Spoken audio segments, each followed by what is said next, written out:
khususnya di pasar saham, ya, Ya. itu berlaku mahalnya sekarang, murahnya nanti. Nah, mungkin itu bisa dijadikan sebagai kayak istilahnya alasan salah satu ketakutan investor nggak sih, Ri? Kayak ya ini kan mahal, takutnya turun apa gimana. Pasar itu begitu dari 10 tahun yang lalu, 20 tahun yang lalu, 30 tahun yang lalu, 50 tahun yang lalu. Kalau kita geser ke Amerika, sampai 200 tahun yang lalu, memang begitu.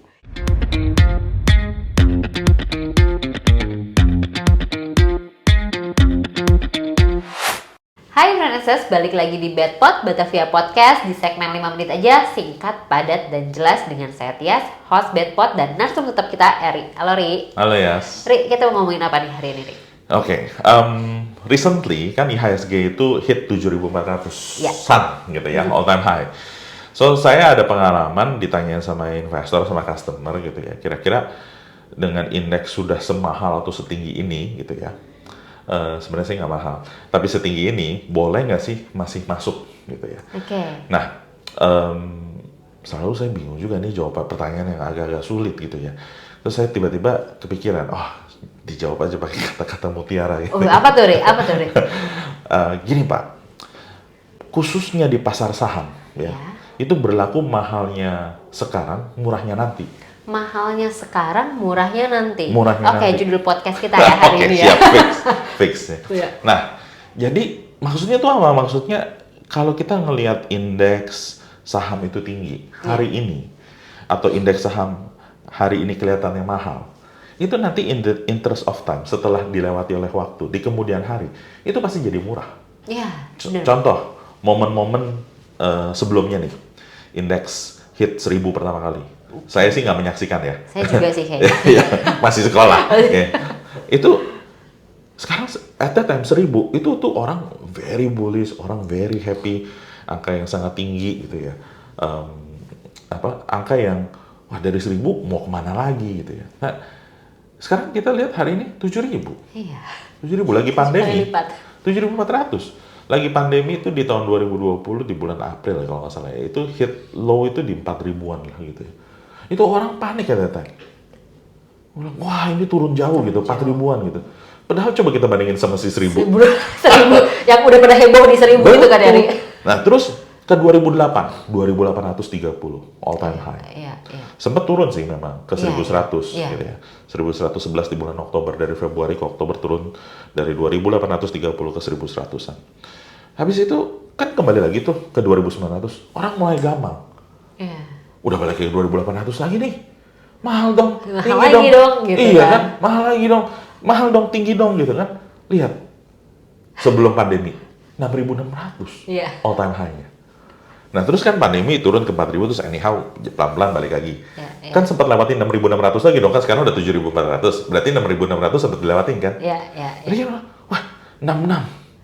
Uncharted territory. Belum pernah balik ke situ. Ya, 67, 68 gitu. 66, 67 gitu. Sekarang 7.400. Jadi, apapun yang kita lihat mahal pada saat itu, pada saat ini, itu di kemudian hari selalu jadi lebih murah. Jadi, kesimpulannya kita nggak perlu takut indeks yang tinggi, atau bahkan sekalipun indeks yang mahal, selama kita memiliki horizon investasi jangka panjang. Oke. Tapi nih, Ri, kalau misalkan tadi kan Eri sempat ngomong juga, misalnya pada saat 2008 gitu ya, Ri, 2800 terus turun ke 1100.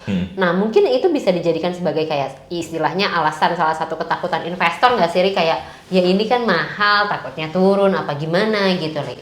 Jadi pasar modal itu kan pasar modal khususnya pasar saham ya, itu pasti selalu naik turun. Nah itu udah pasti. Iya, betul. Jadi nggak ada turunan besar, ada turunan kecil gitu ya. Jadi sebenarnya kita nggak perlu terlalu khawatir berlebihan kalau misalkan riak-riak itu riak-riak kecil. Kecuali memang kita udah tahu, ada krisis di depan, lagi ada ini, ada itu. Mungkin kita boleh sedikit khawatir lah. Manusiawi kan namanya uang sendiri gitu. Ya, cuman sebenarnya kalau misalkan sampai terjadi penurunan seperti itu kan pertanyaan pertama adalah uangnya kalau sampai kita ketakutan ini itu pengen tarik dan lain-lain, memang uangnya udah dipakai sekarang atau belum? Ya, karena kan tujuannya buat invest ya, Ri ya. Betul. Biasanya apalagi di equity buat long term ya, Ri. Betul. Nah, cuman yang paling penting sebenarnya ini ya, Apa tuh, Ri?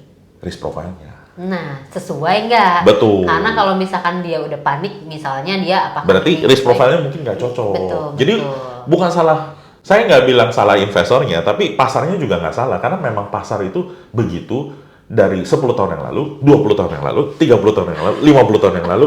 Kalau kita geser ke Amerika, sampai 200 tahun yang lalu, memang begitu.